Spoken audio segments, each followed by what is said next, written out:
So a quorum being present, the committee will come to order. Good morning. I'd like to thank our witnesses and those here in the audience for joining us.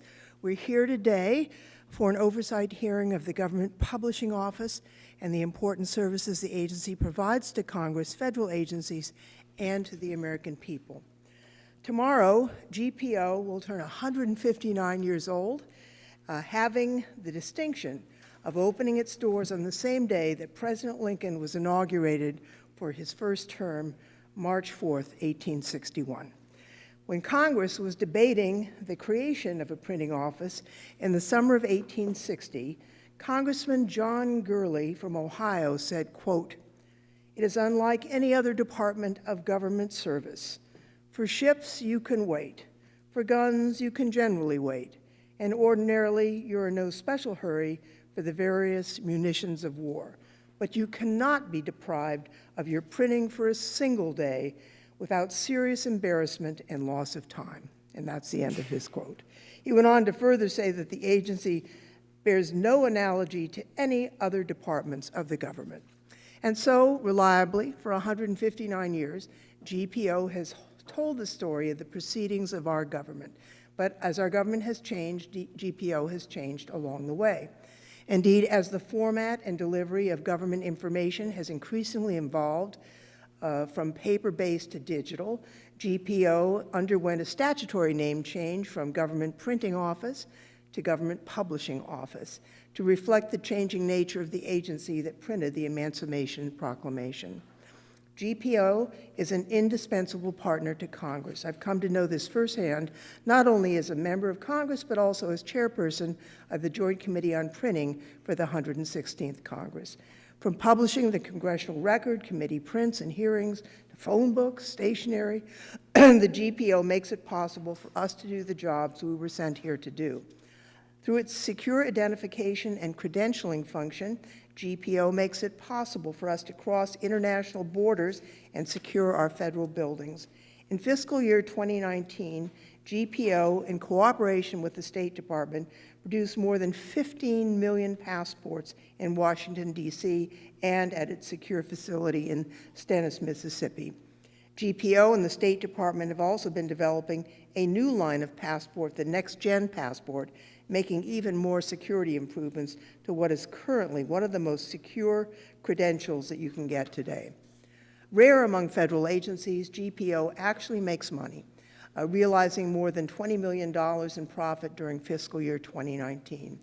GPO's business processes, investments, and leveraging of new and existing technologies have enabled the agency to request flat funding levels for 6 consecutive years. One example of GPO's financial success and self-sufficiency, and a testament to its versatility, is the Agency Distribution Service, which provides over 55 federal agencies with a comprehensive suite of logistics services, including web hosting, distribution, storage, and order fulfillment of government information products.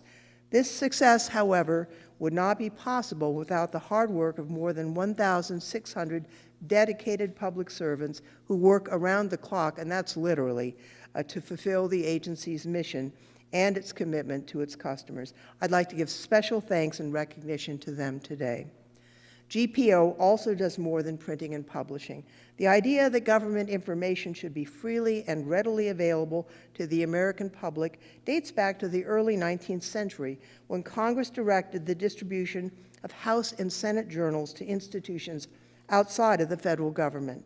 Since these humble beginnings, the Federal Depository Library Program has grown to more than 1,000 regional and selective libraries staffed by knowledgeable, trained experts who are committed to the values of the program, and we thank them for that. Each member of this committee represents at least one depository library. The ranking member and Representative Fudge are tied for the distinction of representing the most, with 9 in each district. The Federal Depository Library Program and GovInfo website are incredible resources that foster the public trust. These free services make possible an educated, informed citizenry, a more transparent and accessible federal government, and through that, they strengthen our democratic system. Still, like all agencies, GPO faces challenges.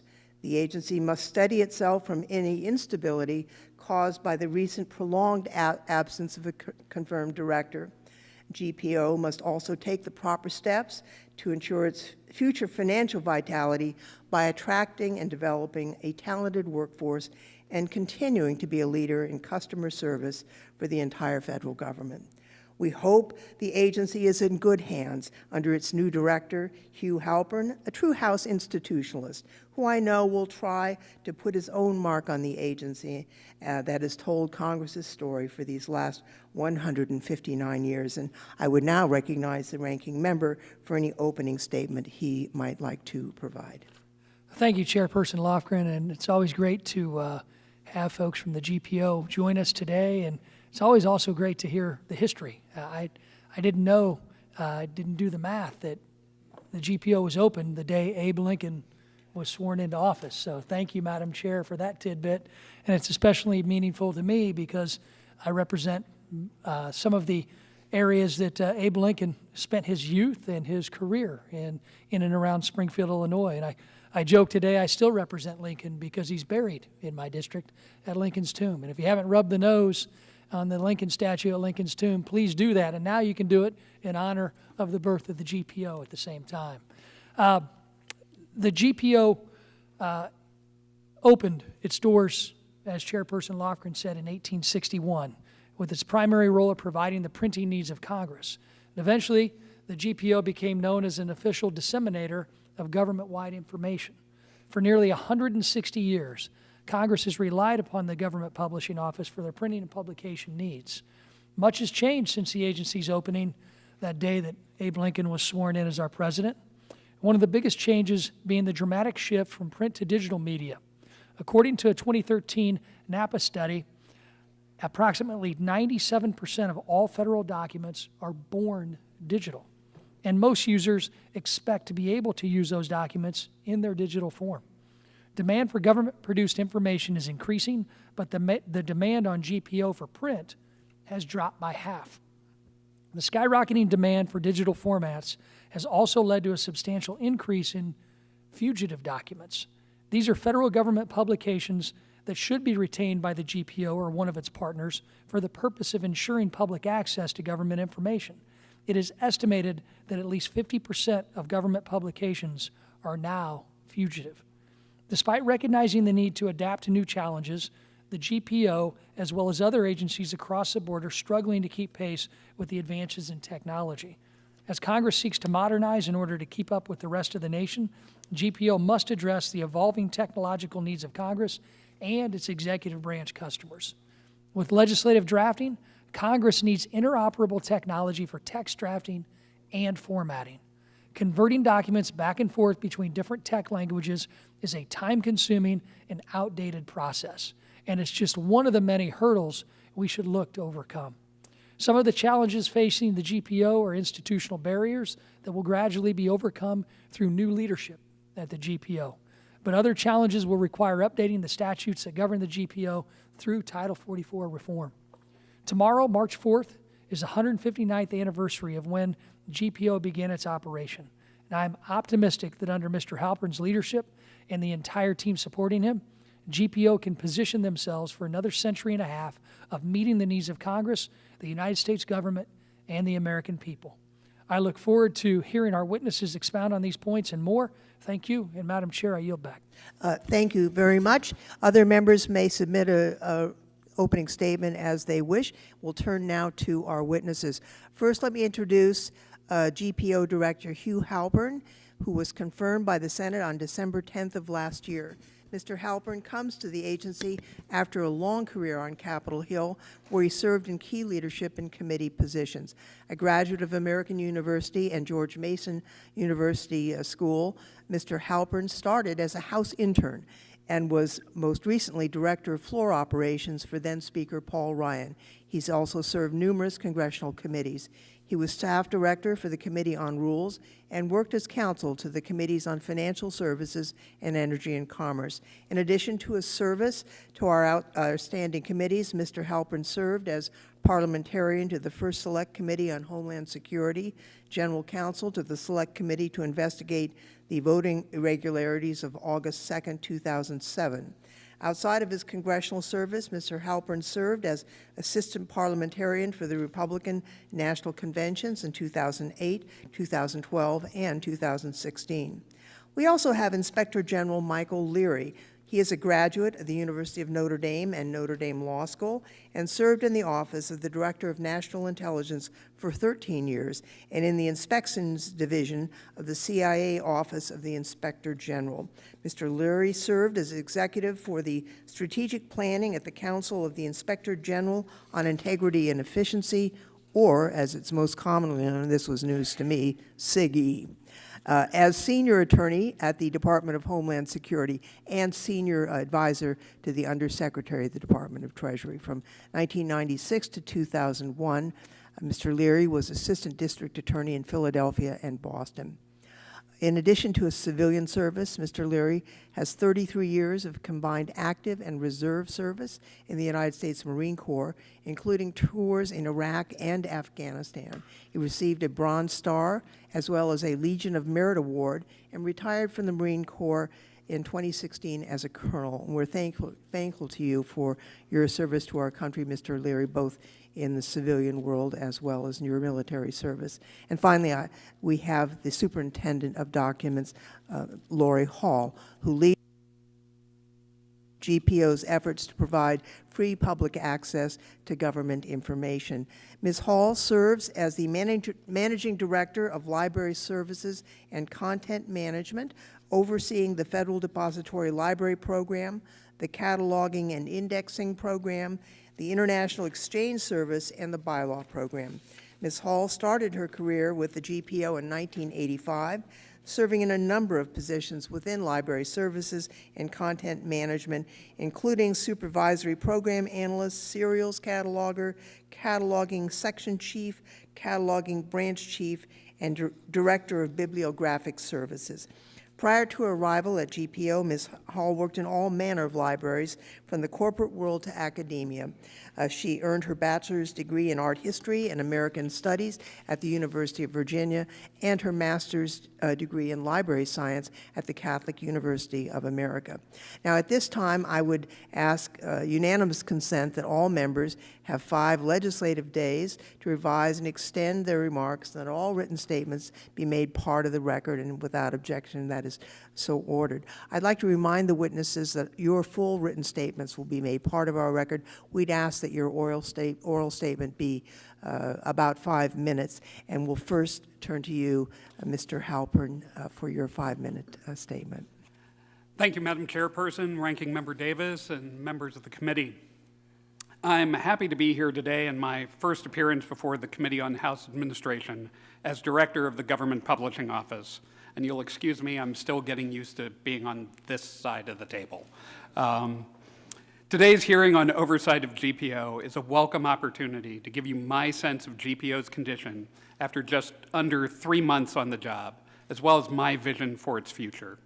Tomorrow, as we've said, will mark 159 years since GPO opened its doors, and I'm proud to say its future looks sound. Financially, I'm pleased to report that GPO completed fiscal year 2019 with $36.2 million in net positive income after all adjustments. Our overall revenue was up $63 million over fiscal year 2018, attributable largely to growth in secure documents and our print procurement program. This is the 10th straight year where GPO has finished the fiscal year in the black. Our success has allowed us to make some really important investments in our future. We've added 6 new digital inkjet presses, which will allow us to meet our customers' needs for both large and small jobs. We have also continued development of our XPub next generation composition engine, using it to produce the current edition of the U.S. Code 7 months faster than we did the last cycle. And we are working with our House and Senate partners to bring this technology to the production of bills, resolutions, and amendments within the next year. Now, I can't take credit for any of these achievements. They are due to the hard work of my predecessors, our GPO leadership team, and GPO's more than 1,600 craftspeople and professionals. While my colleague Lori Hall will talk about our important public information work with our Federal Depository Library partners, and Mike Leary will talk about his important work as Inspector General, I want to take a moment to discuss the future of GPO's work for Congress. While Congress is not GPO's biggest customer, it is its most important. Its work is critical to the daily functioning of our democracy and also among the most labor-intensive of the work done at GPO. When I was a staffer many years ago, I worked with this committee and GPO and asked about changing the format of committee hearings after seeing how the United Kingdom Parliament formatted their documents. The most charitable way I can put it is that GPO was not ready to talk about changing, even if Congress was. Today is different. With the advent of XPub and the installation of our new digital printing presses, GPO is finally ready to move beyond the constraints of merely printing to a model that focuses on content. My hope is that Congress has reached a point where it is ready to partner with GPO to create documents worthy of the 21st century. Based on my experience, I believe change is critical. Because it is hard to produce these legislative documents and even harder to quickly glean knowledge from them, committees are turning to other kinds of products, like white papers or web pages, to communicate about legislation and oversight. And I personally believe that we lose something as a nation when our formal documents are not accessible. To see how this plays out, let's look at the first page of 3 committee reports on the slide that's up now. The first report on the left is from 1861 and was set with hand-set type. The second is from 1936 and was set with hot lead type. And the last was reported by this committee in November and represents output from GPO's current digital typesetting system. All 3 look pretty similar. They use small type sizes and tight line spacing and are designed for the economy of printing, not for readability or accessibility. Now, if you go to the next slide, you compare that with a similar kind of document from the UK House of Commons. That document prints on standard size paper, uses commercially available typefaces, and it even uses color. And then if you go to the next slide, and it's equally readable on paper, on a screen, or on a phone. We need to ensure that Congress's documents are accessible in any media, print or digital. We also need to make them easier to produce so that the committee counsel can put her effort into the content and not the formatting. If Congress is willing to partner with us to make these important changes, the end result will be documents that are easier to author, to produce, and to consume. And that accrues to everyone's benefit: Congress, GPO, and most importantly, the public. I stand ready to work with the members of this committee and the rest of Congress should you decide that improving the readability and accessibility of congressional documents is a goal worth pursuing. I am also committed to continuing GPO's record of progress, delivering for its customers at every turn. Thank you, Madam Chairperson, Mr. Davis, and members of the committee. I'll be happy to answer any questions you may have. Thank you, Mr. Director. Mr. Leary. Madam Chair, thank you, first of all, for your kind words of introduction. I have to say, based on your opening remarks, demonstrating the maxim that it's not where you stand, it's where you sit, I might have taken issue with Congressman Gurley's remarks in my prior career as a Marine and preferred the weapons and the ships. However, today I'll accept the printed material. Good morning, Chairperson Lofgren, Ranking Member Davis, members of the committee. Thank you for the opportunity to appear before you today, along with Director Halpern and Superintendent Hall. Before beginning my oral remarks, I would like to introduce my leadership team, who, like me, are fully committed to providing valued service to both the GPO and the OIG.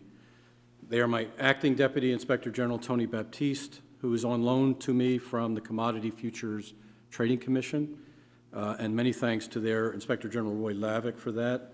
Also, Freddie Hall, the Assistant Inspector General for Audits, Mr. Alavora, who's the Assistant Inspector General for Investigations, and Mr. Nathan Deal, who is my Assistant Inspector General for Inspections.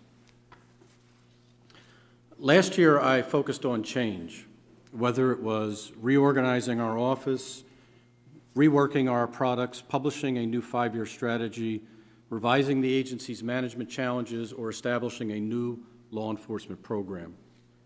We have comprehensively overhauled the way we do business at the Office of Inspector General and what we focus on. Much of this was only made possible with Congress's support and the agency's cooperation. We've already published one audit this year with an inspection report soon to follow that responds to congressional and agency priorities. This is just the start. With continued congressional support and agency cooperation, more than half a dozen more audits and inspections will be published before the end of the fiscal year, all directly supporting agency and congressional priorities. Production will also come in the form of outreach and education. We have begun an effort to deliver a standardized class to all agency employees and as many contractors as possible to describe the function of the Inspector General and the individual employee's role in helping us.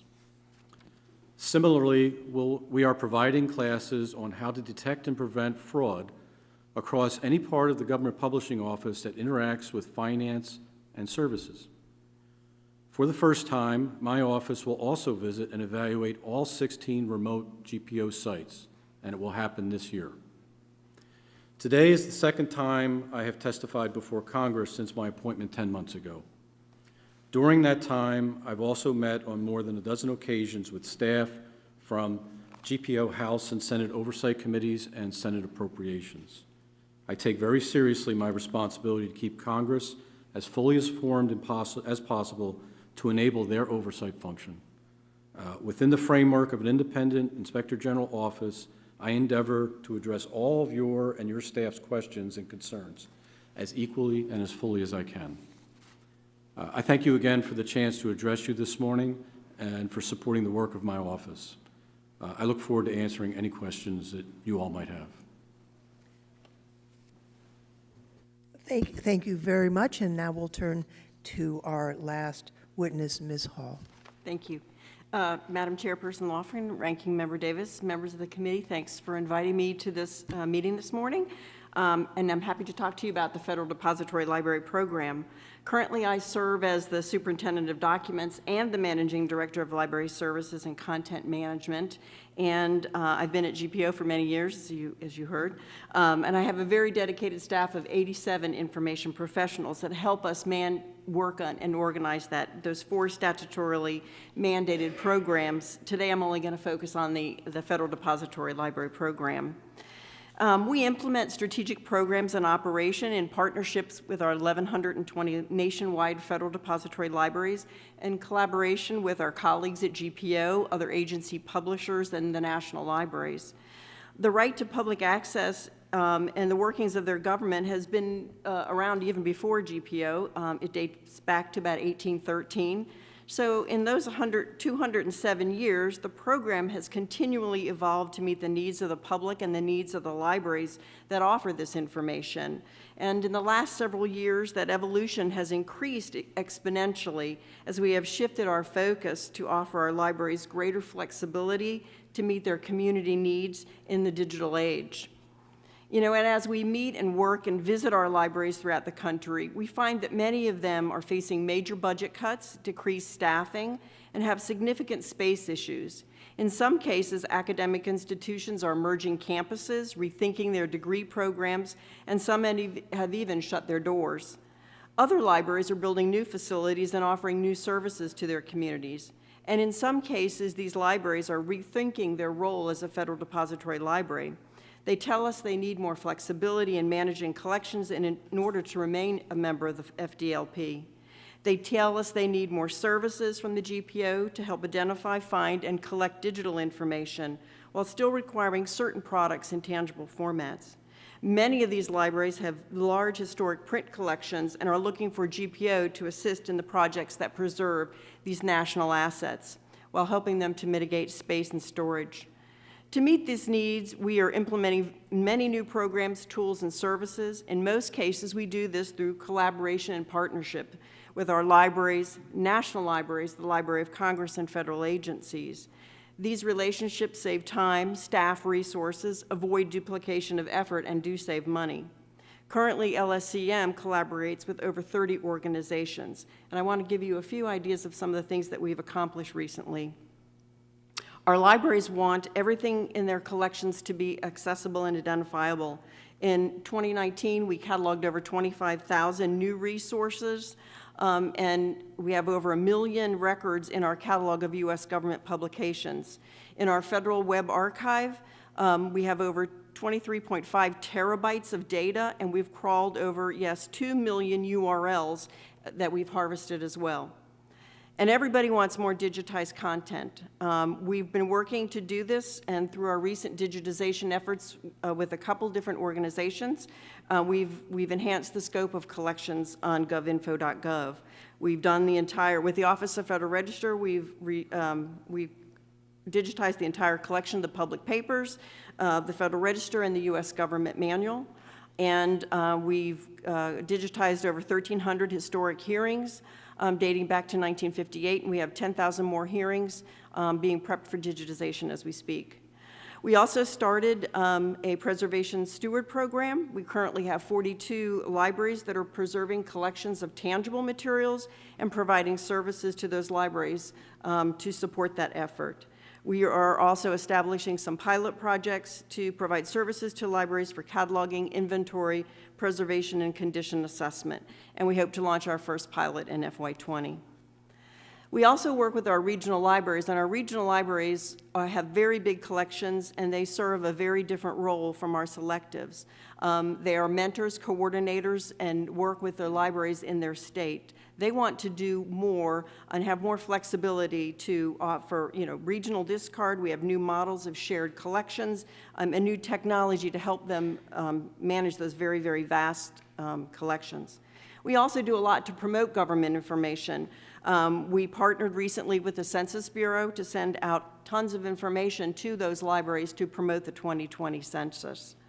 So we've been doing all this stuff within the current confines of Title 44.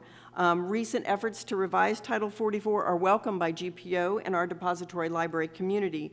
And I think there are very specific sections of Title 44 that could help us better manage the program and provide those libraries with the needed flexibility, especially as it relates to digital collections.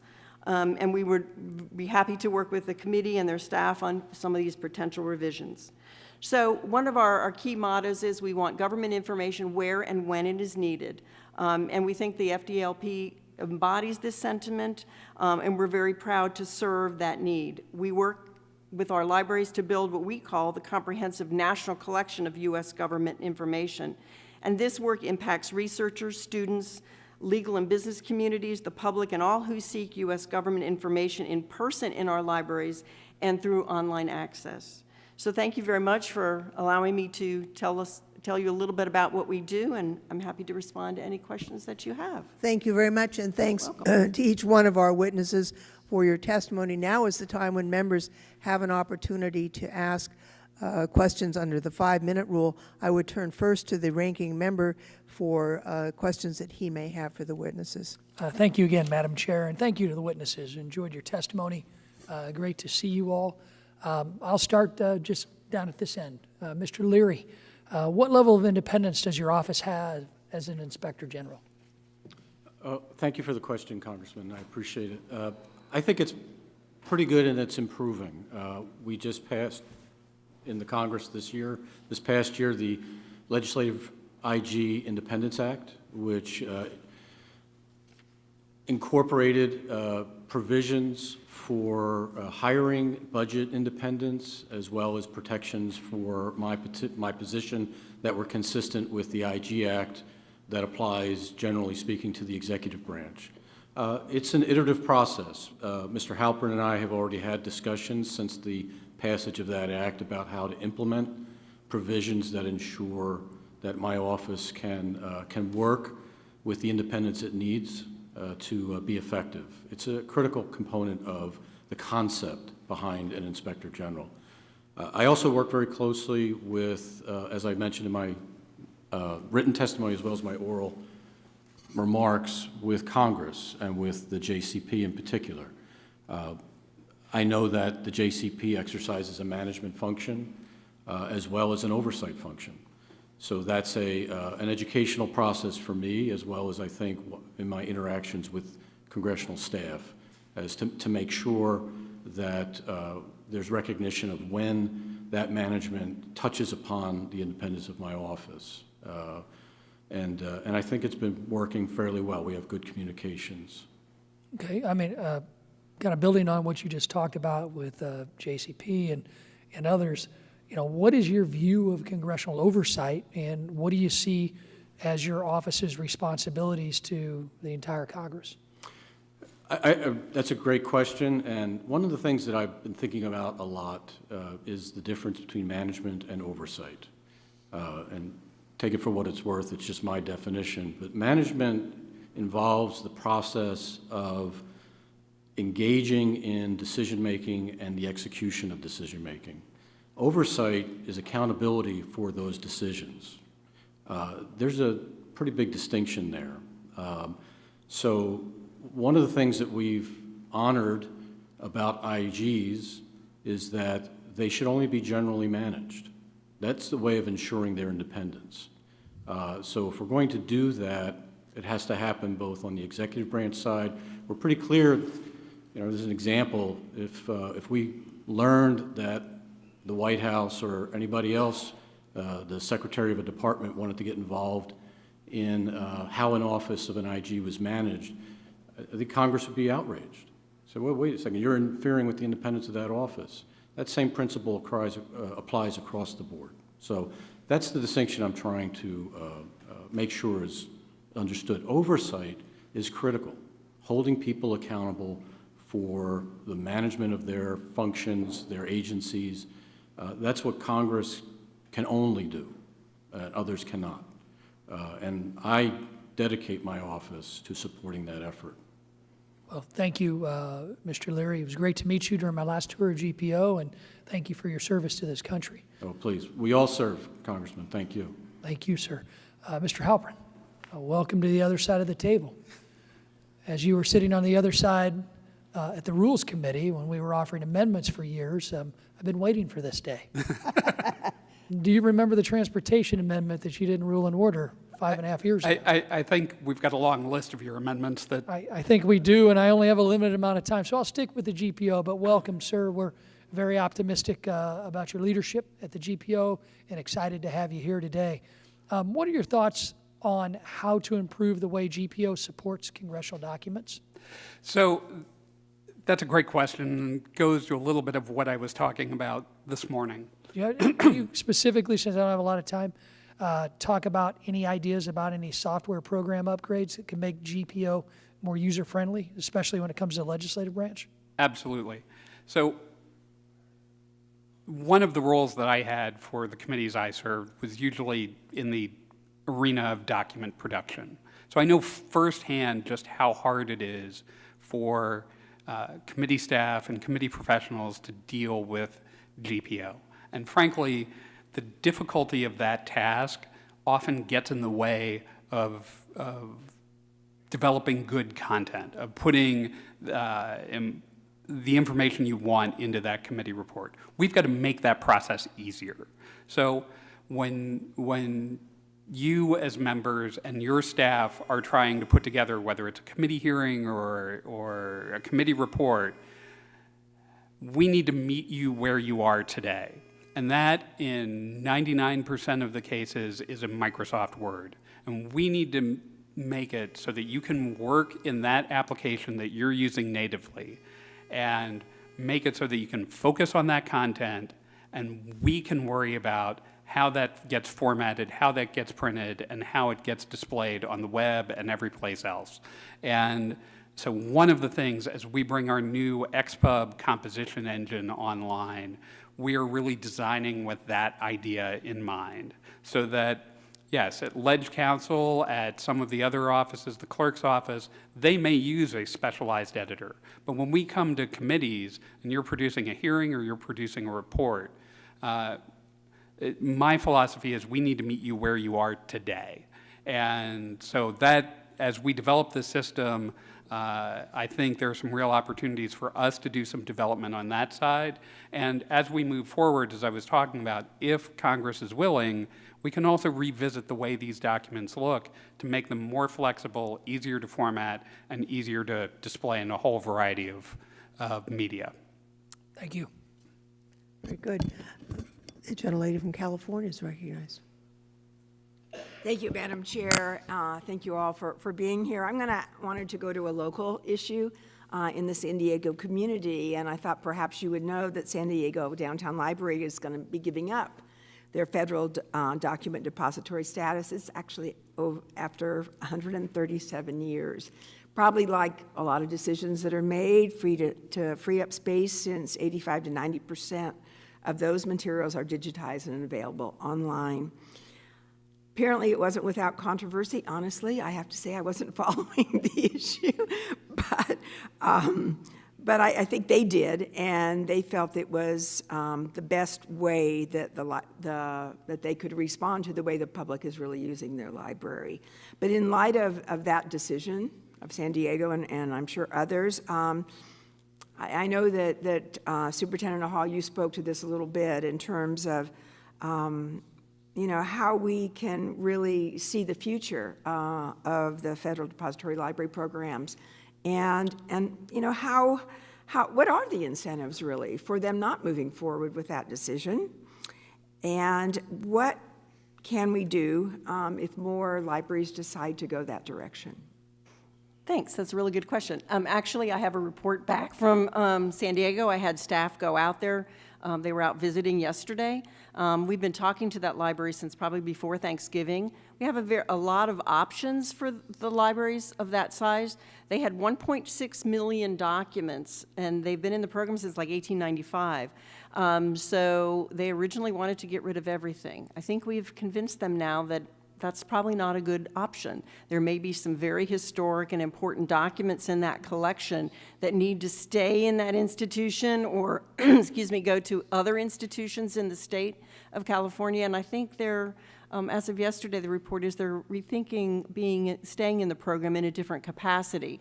We can offer that library, like we offer a lot of our libraries, to be mostly digital or predominantly digital, where they rely predominantly on what we have on GovInfo, and then they can select some tangible materials if they want to.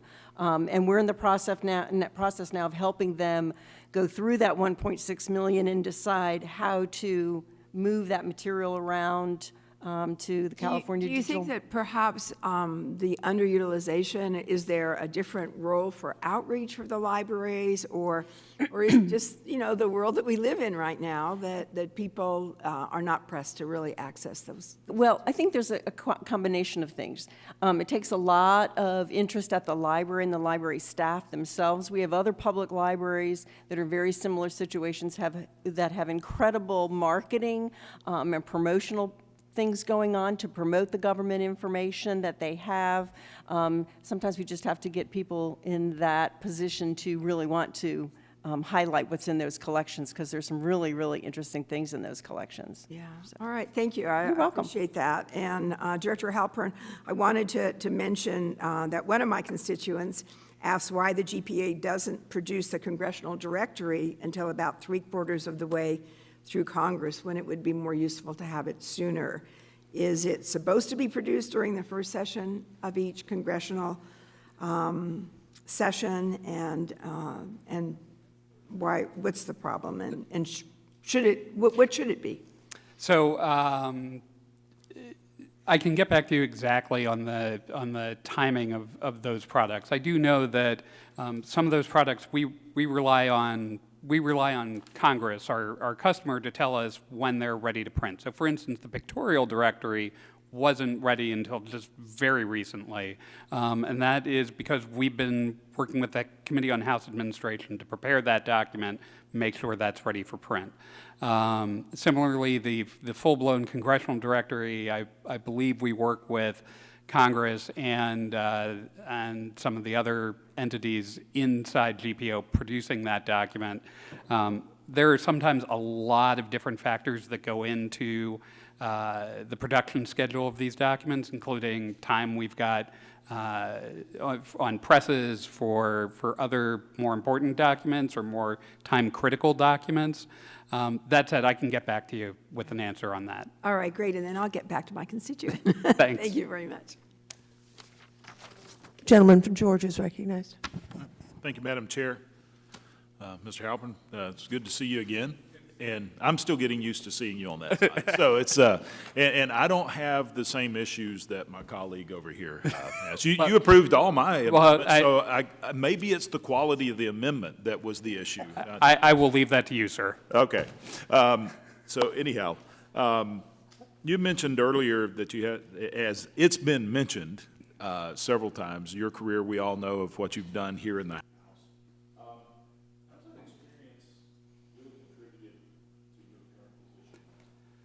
So I am the first head of GPO who was also a customer. And, you know, up until when the name of the agency changed, it was, the head of the agency was required to have a background in printing and graphic design and those things. And that requirement went away when they changed the name of the agency. And so I represent the very first person who has really been a practitioner, who has been someone who's utilized GPO's services on a regular basis. And as a customer, I've got to say, over the years, GPO has pulled many, many rabbits out of their hat and really done the work at all hours of the day to make sure that Congress could do its work.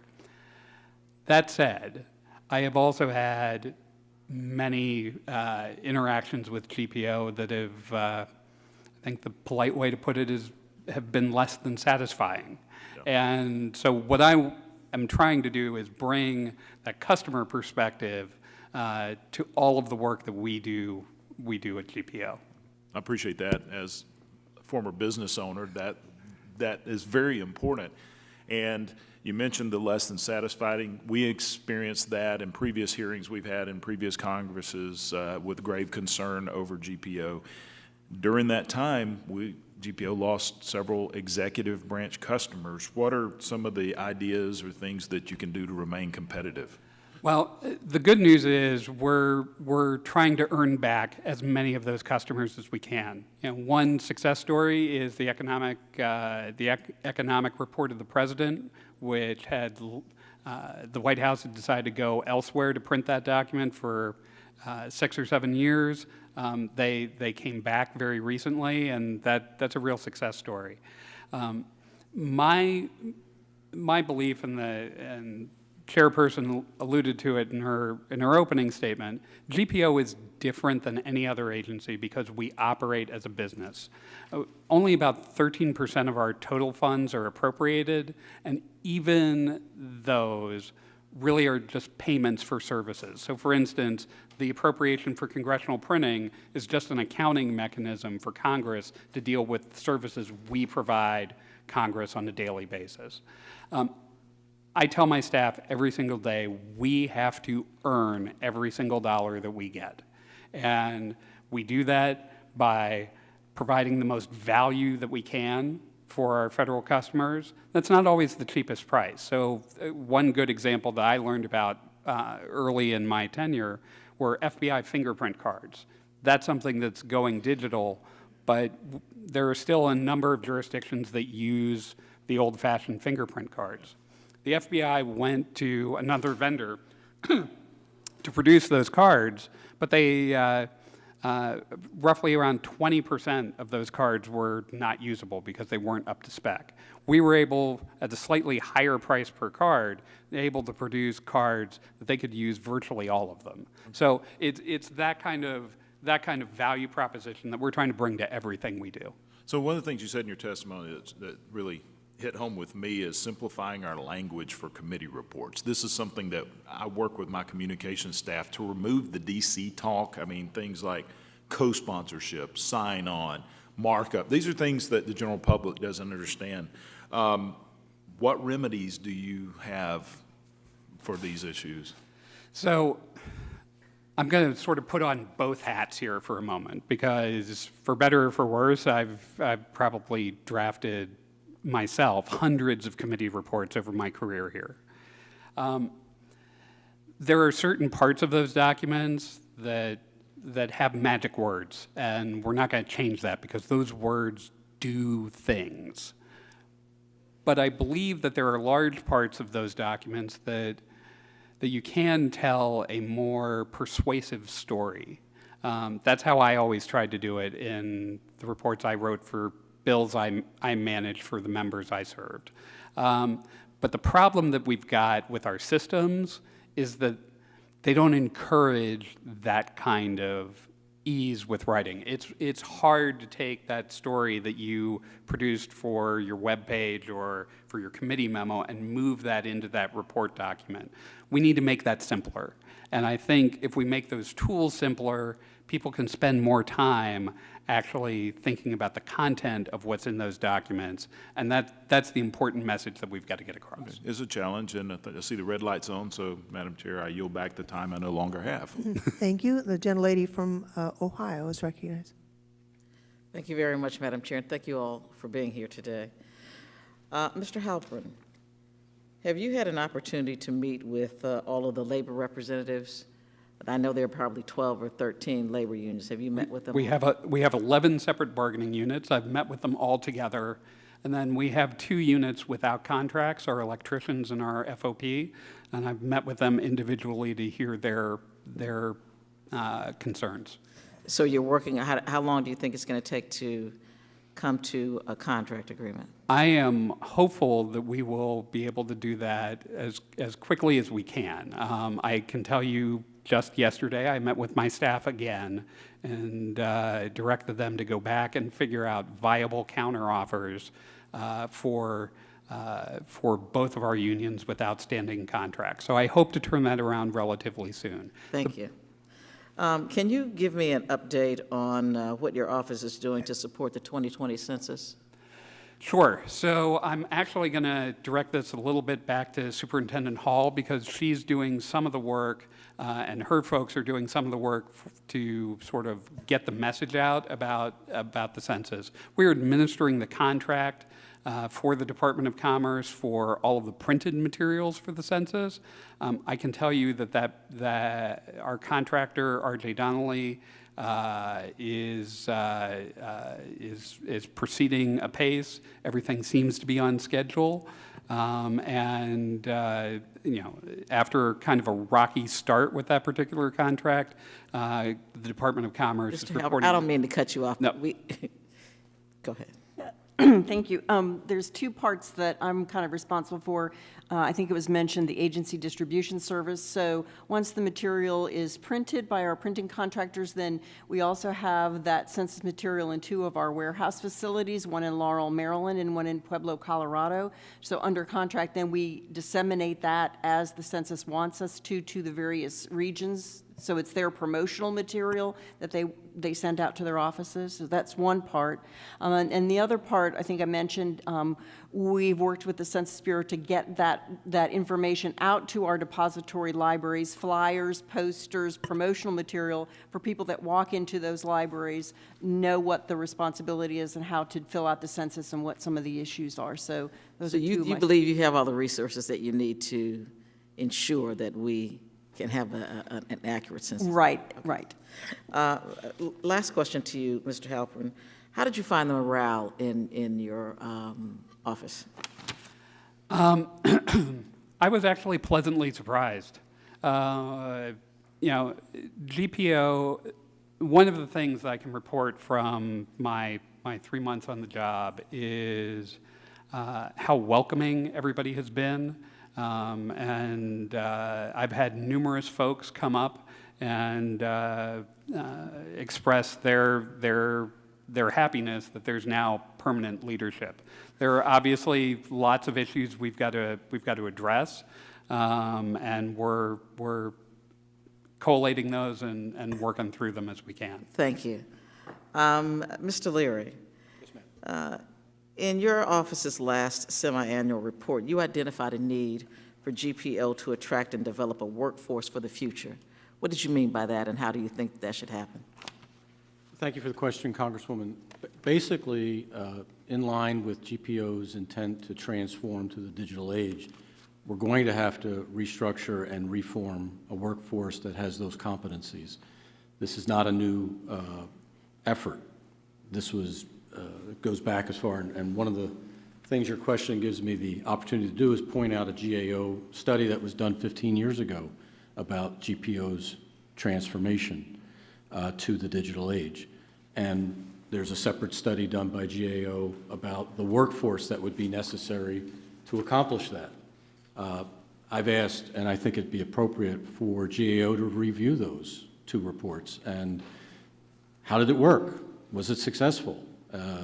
I don't think there's some magic formula for this answer. It's been looked at for quite a while. We do have to have a focus on who has the skills for a digital publishing world. And obviously, we talked about how old the GPO is, 159 years old. The building across the street, you probably see it from here, looks like it's 159 years old. All of it screams for modernization, workforce, and everything else. But I think the director is well aware of this, and I'm not saying anything new.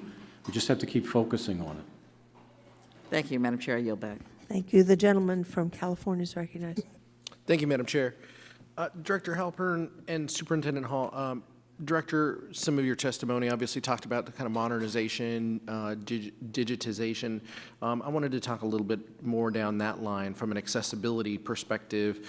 When will all the documents be available in digital format? And can you talk a little through the process on how that will work? Sure. So I can sort of break this into two parts, and for historic documents, Superintendent Hall is better versed in that than I am, as it's her group that is going back through the last 150 years to try and digitize those documents. What we're trying to do, both for our more recent documents and then going forward, we're trying to build a framework that makes digital availability a lot easier than what it is now. So I alluded earlier to our current generation digital typesetting system. Excuse me. That system was designed to produce print in the very early 1980s, and it's still in use today. What we've done in the meantime, as the internet has grown and there's been a need for digital documents, we have bolted on a series of additions to try and get digital formats available for folks. XPub, our new generation composition engine, really will have documents that are born digital. And as far as XPub is concerned, it doesn't care about what the output looks like. It can make, it can provide output in a machine-readable format for screens, for phones, or in a format that looks good for print. The problem that we've got is sort of the transition between what we have currently and what we have in the future, and that's much of the work we're doing now. And I'll turn it over to Lori on the historic documents. Okay, thank you for the question. There's 3 ways we're getting collections into govinfo.gov. So with the GPO access legislation, we've got 93 going forward. So we're working with our libraries to bring in collections of materials. We brought in, for one instance, a huge collection of digitized material from Florida. on the Panama Canal Commission. We also are doing collaborations with the Library of Congress for some major groups of documents. We have an agreement now with the serial set. We're going to go back to the very beginning and digitize the serial set. They're doing the digitization, and then we get it, we prepare the metadata and ingest it into GovInfo. And then we're also working with agencies. You heard the Office of Federal Register. We're picking up full runs of key legislative documents and key documents. And we're also doing some smaller stuff at like Interior and U.S. Geological Survey. So there's so many documents out there to do, so we have to have some kind of priorities, but we're working through as much as we can. Director, can you talk to me a little bit about how people process information, right? I mean, right now, the audiobook piece is kind of booming. I could click on an NPR article and get that article read back to me in 4 minutes. Do you see, or my morning news, do you see in the future, for future, reports and longer form pieces, that there could be, audio versions? And I think that will also apply, I think, to kind of a, can you also touch on kind of a disability-friendly perspective of the look of the website moving forward? Absolutely. So, and Lori can chime in here a little bit as well, or we can provide you with more information. I know that we work very hard to make GovInfo 508 and accessibility compatible as much as we can with the data we have.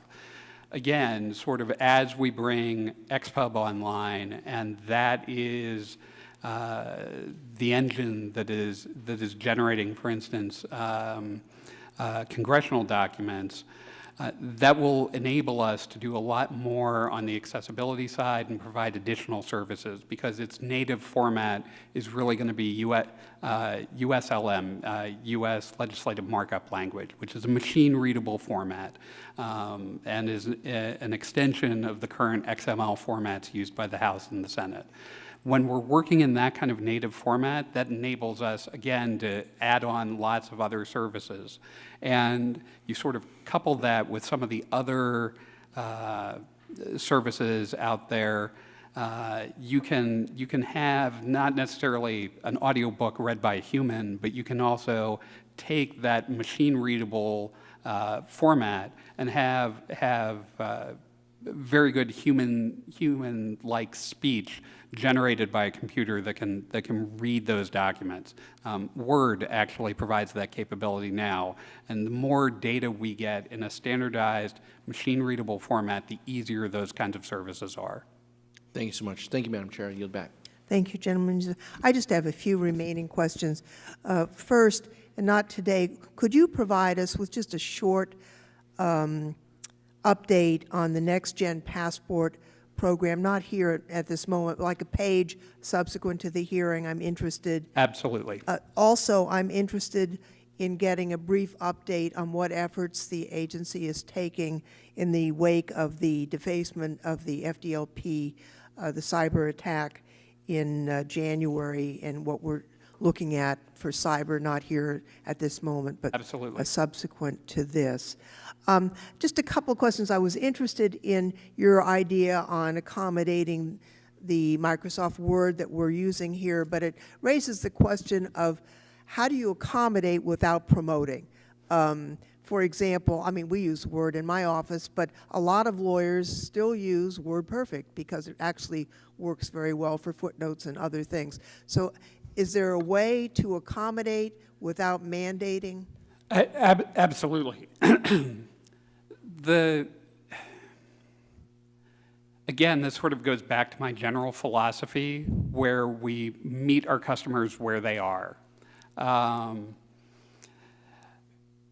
Let me use the example of how we draft legislative language in this institution currently. So in the late 90s, early 2000s, we started the transition to an XML-based drafting format. Well, that required a brand new editor that the folks needed to learn. And now we're at the stage where that editor is at the end of its life, and we're working with Ledge Council and others to develop the next generation of that product. But if we get into the business of working with our customers and again, sort of meeting them wherever they're most comfortable. For most folks, that's in the Microsoft suite of products. You know, in 10 or 20 years, it could be the Google suite or somebody else. Who knows? What we need to do is figure out how we develop templates and other kinds of services so that our end users are comfortable wherever they are. And They're driving it rather than you. Absolutely. And we can take that information and ingest that and then make sure it gets onto GovInfo, make sure it gets onto paper, and all of the other things in between. Very good. You know, one of the questions I've had for a long time, I'm very big on digitizing material. It makes it more accessible, but there are really two issues. One, I think about the recordings a century ago, and they were done on a little piece of wire. And the question is, how do you read that wire later?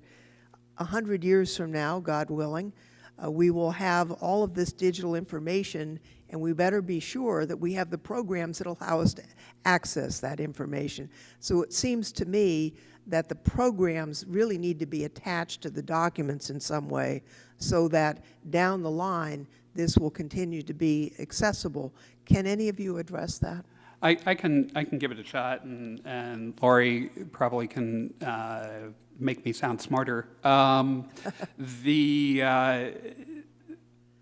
of the huge benefits of shifting to a machine-readable format is, at its heart, it's text. It is basically the most basic format we have with tags. So as long as you have sort of a Rosetta Stone that says, this is what these tags mean, I think that serves you for a very, very long time into the future for being able to read that. It's really at the least common denominator stage. We also, I know, work very closely with our friends at NARA, with the archivist, to make sure that our output formats are in formats that they can ingest and keep. Perhaps we can get a report on that from you, just, you know, not a whole library, but just a short Understood. report with whatever you know on what other actors are doing, because it's something that we do need to pay attention to. And finally, in the digitization issue, I was over a few years ago to the Library of Congress looking at their documents, and you can go see documents written in Abraham Lincoln's own hand. So if that were digitized, we would lose that. There's a difference between information and an artifact. And how do we, right now, give guidance to librarians and others to make that distinction between what is an historical artifact and what is a piece of information that should just be digitized? Thanks, that's a good question. We have staff now that are preservation librarians and have that particular background. We're doing all kinds of educational things with our libraries to make sure they know the distinction. We're setting up preservation plans with those folks who don't have them, you know, educating them on mitigation strategies for some of those materials that are in that kind of condition. We are we have that preservation steward program, so we know people do want to preserve some of the tangible materials, and we're providing all kinds of different services, and we're going to be starting to do some pilot programs specifically to assess condition of material, because sometimes folks don't know, you know, if there's mold or other things. And then mitigation strategies if they're going to keep the tangible materials. So we've been working with not only our folks, but the folks at the Library of Congress on just those issues. Thank you. You know, each one of you has mentioned Title 44, and I'm wondering, could we get subsequent to this hearings from each one of you individually some suggestion? I realize that may be unusual because Director, Ms. Hall works for you, but she has been in GPO for 35 years. Absolutely. And I think she probably has some insights that none of us would necessarily have, and then share them with each other as well as the committee, and let's see if we can have consensus on what makes sense to move forward on. And my final question really has to do with what we are doing, Director Halpern, you have an essential role in our legislative process, and I'm wondering if you can describe for us in any way that's appropriate in this open setting your plans about keeping your workforce healthy, keeping operations uninterrupted during a public health crisis. As you know, we have a pandemic possibility. Both the state of California and Oregon have announced that they are moving from containment and mitigation to the mitigation model in response to pandemic. We have 9 cases in my county, so we're very concerned. We need to keep government going. What have you done to make sure we can do that? Thank you for that. You're absolutely right that we view our mission first and foremost to support Congress's work. And as a result, we focus a lot on continuity of operations, not just in the case of a pandemic, but in a whole host of different scenarios. We regularly conduct exercises with both the House and the Senate to make sure that all of our systems operate as planned.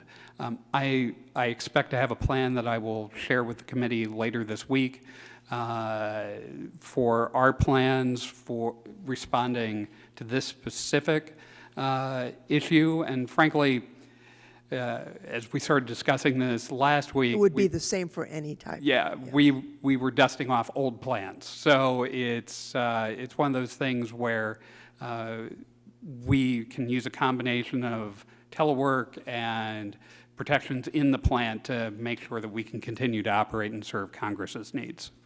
That's very good. I have no additional questions. I would note that, as mentioned earlier, we may have additional questions for each of you. If so, we ask that you respond to them in writing as fast as you can reasonably, and the hearing record will be kept open for those responses. Without objection, thanks to the witnesses, and the hearing is adjourned.